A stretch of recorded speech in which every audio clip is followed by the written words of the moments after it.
पहिल्यांदाच आपण Raigad Pen growth centre आता आज ते लॉन्च केलेलं आहे। रायगड पेण ग्रोथ सेंटर हे आपल्या नवी मुंबई एअरपोर्टपासून 15 ते 20 किलोमीटरच्या अंतरावर आहे।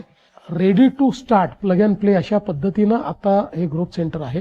हे पहिलं असं ग्रोथ सेंटर असेल किंवा देशातला पहिला प्रयोग असेल की ज्याच्यामध्ये जी कंपनी तयार करण्यात आलेली आहे ही पब्लिक प्रायव्हेट पार्टनरशिपची कंपनी आहे। याच्यामध्ये प्रायव्हेट प्लेयर जे आहेत ते जमीन घेऊन आलेले आहेत। आपण MMRDA त्याची प्लॅनिंग अथॉरिटी आहे, आपण त्याच्यामध्ये स्टेक होल्डर आहोत आणि आता या ठिकाणी एक मुंबईचा नवीन बिझनेस डिस्ट्रिक्ट आपण तयार करतो, ज्यातनं खूप मोठ्या प्रमाणात हायपेड जॉब्स तयार होतील। तिथे GCC ची एक इकोसिस्टीम तयार होईल, फिनटेकची इकोसिस्टीम तयार होईल आणि जसं आपण BKC एक बिझनेस डिस्ट्रिक्ट तयार केला तसा बिझनेस डिस्ट्रिक्ट असेल। आणि आज याच्यामध्ये खूप चांगल्या पद्धतीने आज इन्व्हेस्टर्सही आले। आज आपण लॉन्च केलं आणि लॉन्चच्या वेळी जे काही आपले करार त्याच्यामध्ये झालेले आहेत त्यामध्ये रिपब्लिक ऑफ कोरियाचा हवाना ग्रुप आहे, SSB स्वित्झर्लंडचा ग्रुप आहे, एन्सार USAचा ग्रुप आहे, फेडेक्स जो USचा एक अतिशय मोठा ग्रुप आहे, रिव्हर रिसायकल फिनलंडचा ग्रुप आहे, MGSA हा दुबईचा ग्रुप आहे, स्पेसेस होल्डिंग सिंगापूरचा आहे,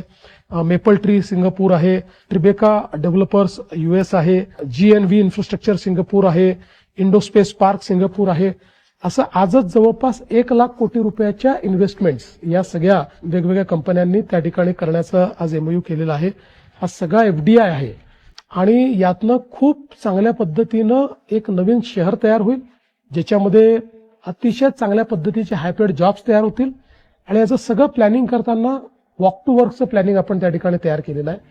त्यामुळे मला असं वाटतं की जी आपण तिसरी मुंबई तयार करतोय त्या तिसऱ्या मुंबईतलं पहिलं शहर हे आपलं लॉन्च झालं आहे।